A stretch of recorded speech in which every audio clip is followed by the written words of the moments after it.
We're hearing more and more about people priced out of buying homes where they want to buy them, but some are placing the blame on the tech industry moving into offices and houses which locals can no longer afford. It's said to be a growing problem in parts of London. There have already been problems, say some in Silicon Valley in America. Joining me, Alex Wood from Tech City News, based in the heart of London's tech community. A very good morning to you. Good morning. How big a problem is this really? This is a really big problem, but I think it's really important to get a sense of the context of the problem. So at the moment, tech is growing in the UK. It's predicted to be as large as 12% of GDP by 2016.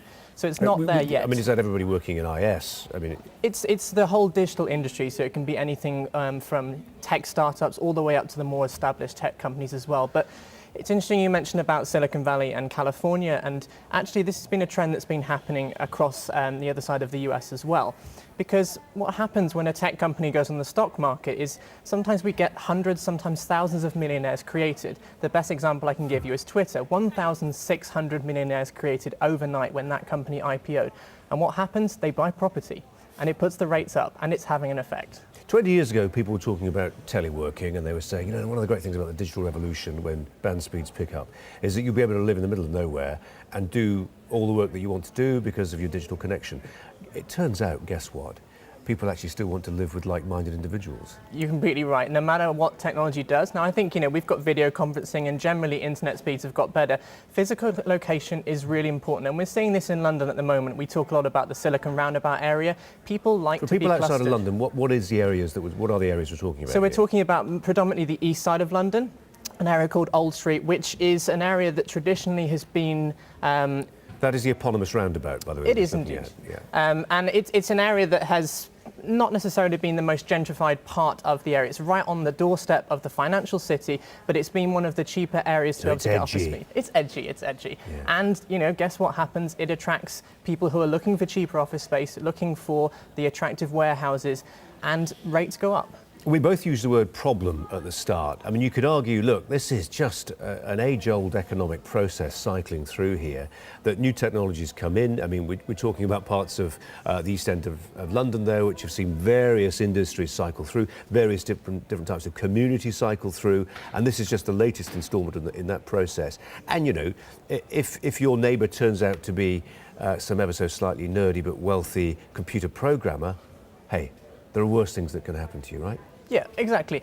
I think the problem with Hackney more specifically and the east side of London is it's traditionally been the less wealthy side of London, and I think it's the pace of change that's happening. But it's important also to note that there are a lot of companies that are trying to do something about this and engage and try to help people in that community. Hackney Council... Well, they've got the money, haven't they? Presumably. They have indeed, but also Hackney Council have been doing a lot of interesting work. They've just launched a new programme called Hackney 100, where they're trying to get young people from across Hackney actually into work experience and apprenticeships in these tech companies, engaging with the local community, because we don't want to have this kind of isolated silo of wealth. A community has to engage with everything around it. You can be sure, can't you, if we're beginning to think about this in the capital. In California, they're years into thinking this one through and taking measures. And what measures they take will be backed up by, huge amounts of cash. What are they doing? Is it purely about PR? Are they simply working a bit of PR magic to try and assuage people on this? Or are they doing something a bit more concrete? I don't know, making sure that they house their people on campuses or something. So interestingly, Facebook have created a campus over in the US right on their doorstep. But there's a bit of a problem in California, a problem that we don't have so much over here.